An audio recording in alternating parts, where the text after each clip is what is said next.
Doctor, we often hear about bone marrow, but many people don't understand what is bone marrow, where is it found, and what is the function and the purpose of that in our bodies. Would you mind explaining those things for us? I will do indeed. So the bone marrow is an extremely important part of the body. It is made up of very important cells, but the most important cell that is there is what we call a progenitor stem cell. And that progenitor stem cell can make all the other blood cells. It will differentiate into red cells, which carry your hemoglobin, and as we know, they carry oxygen, and you can't exercise, you can't do anything without oxygen, you can't breathe.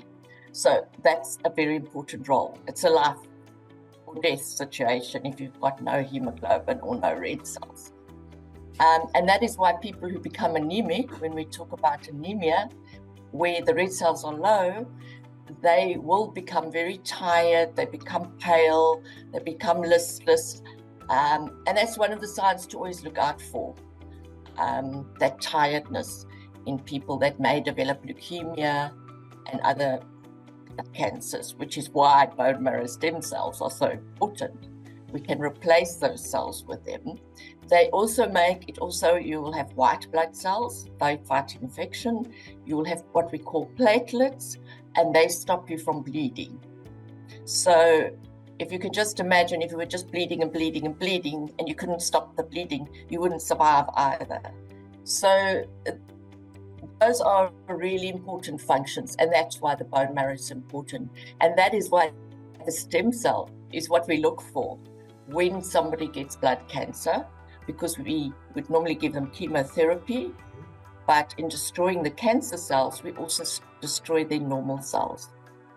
So unless we can replace those normal cells, they're not going to survive. So when we talk about a bone marrow transplant, that is a mode to survival.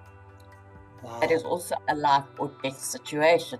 So if you had to give somebody the chemo, destroy all the cells, not just the cancer cells, they would not be able to recover and to make new cells. Initially, you would try and use blood transfusions, platelet transfusions, but it's never going to be the same, and you can only do so many blood transfusions.